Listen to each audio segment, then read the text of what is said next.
Okay, thank you for ordering from Plant Delights Nursery, and we're going to show you a little bit about how to unpack those plants. So when you get your box, obviously it says live plants, help, let me out of here. These are live. These are not like buying widgets. These are something that is living and breathing. It must have air. All right, so these are our shipping containers. So let's come in and get those out. We've got those taped here on the back, so we're probably going to do best to cut those out.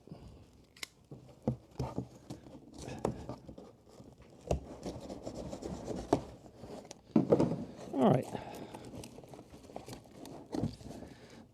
And we have got them, we've got the corners. These, we have to, because shipping companies sometimes throw things around, we have to try to make them where they will not get thrown around. So let's see what we've got.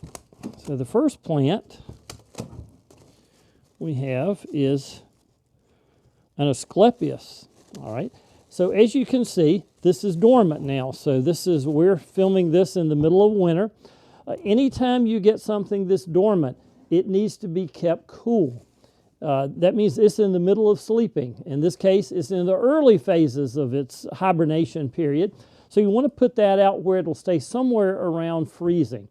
If you're in an area where you can plant it, where the ground is not froze, you can go ahead and stick it in. But in really cold areas where you get a lot of freeze thaw, you want to keep that in a cold frame through the winter months. You want to check the moisture. How does that plant look? And to check the moisture, you want to pop it right out of the pot. You want to keep plants, when they're dormant, slightly moist, but not wet. And same time, if you get something that's dry, water it immediately and soak it so that the water gets all the way down through the root ball. Okay, our second plant is an Abutilon. And this is first cousin to a hibiscus. So we're going to pop that out.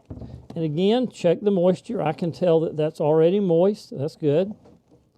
Now, Abutilons don't require a winter chill, so it's keeping its green leaves. Anything above 15 degrees, it's going to keep its leaves all winter. So this one, you have two options. You can put it in a cold frame, or you can grow this as a house plant through the winter.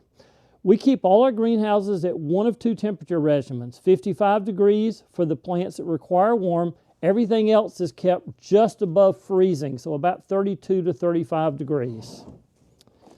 Okay, the third plant. This is the one people get and they call and they say, you sold me a box of dirt. Well, reality is there's something in there. Now, what is in there? Let's see what we ordered. Baptisius. Okay, so this one, if we look around, well, I would dump it out, but we're going to see this is the crown. So anytime you buy perennials that are deciduous, what you're buying is not the above ground part, you're buying the below ground part. And you'll also see that this has great roots. So that is ready to go come spring. So in the case of Baptisius, again, no foliage, it's dormant. It needs to be kept dormant. So you can either put it in the ground if you're in an area where you can, or you can keep it in a cold frame. Do not let it get hydrophobic, which means don't let it get so dry that you can't re-water it again. Keep that moist. All right, turn this other one around. Let's see what else we ordered. It's the great thing. I've been ordering plants since I was 5 years old, and to me, it's sort of like buying yourself a Christmas present. I always forget about what I've ordered, so it's sort of neat to open up and see, wow, look at that. I got this really cool plant. All right, so this one is dormant. What do we have here? We have a cactus. So let's get that out. And our purpose in all of this plastic and rubber bands is to keep the dirt from falling out, because it just makes for a not much cleaner box. So cactus can be a little bit on the dry side. Again, don't let it get hydrophobic. That's not good for any cactus, because then the roots will rot off. They'll dry rot. And then when you go to water it, you'll kill it because you've lost all the roots. So that, again, is kept in a house that's on the cool side. So anywhere from 32 to 50 degrees is going to be fine for that. And let's see, we've got one more in here. Ah, they sent me a bag of dirt. All right, so this is Amorphophallus, and this is an aeroid. So this is sort of like a Jack in the Pulpit relative. All right, so this is your underground part. This is a corm, and really this does not need anything until spring.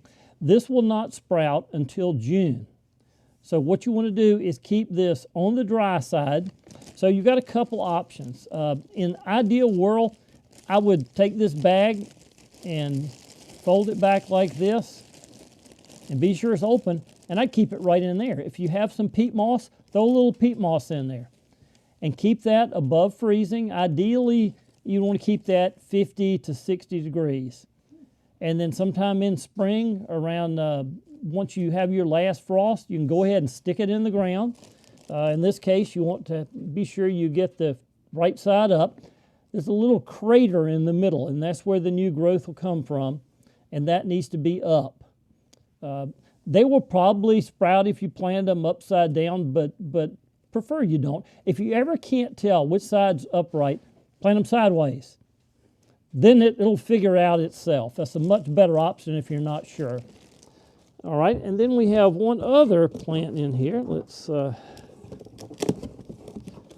this. It's a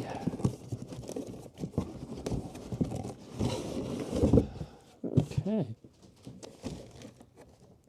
And most everything we grow in the 3 9/16 inch pots. A few things just won't fit in there and won't grow well. And this is going to be one of those. So we have got, let's figure out how we get in here. It's always more difficult to get into a box than it is to get things packed in a box. All right, so here we go. All right, and we are pulling that out. Forget these corners. They do work very well, don't they, to keep things out? And all right, what we've got here is a ginger lily. I can smell it as it comes out. You're smelling that wonderful foliage. So this is in a large 3-quart pot. Ginger lilies are one of those plants that we keep in a 55-degree greenhouse. So in an ideal world, you will keep that at 50 to 55, 60, 65 until spring comes. Again, same thing. Make sure it's doesn't get too dry, so we rot the roots off, but it doesn't stay wet. You really don't want to keep a plant wet. But what you're buying is always crowns and root systems. Sometimes you get a great root system. Sometimes the crown just doesn't send out a lot of roots. But as long as you have either a great crown or a great root system, your perennials are going to do fine. So you have a couple options on this. Now, I would keep that if you have a garage where you can't plant that out, that stays warm enough. Again, ideally 50. Can it take 40s? Yes, it could take probably 40 degrees. Not ideal, but it's probably going to be fine.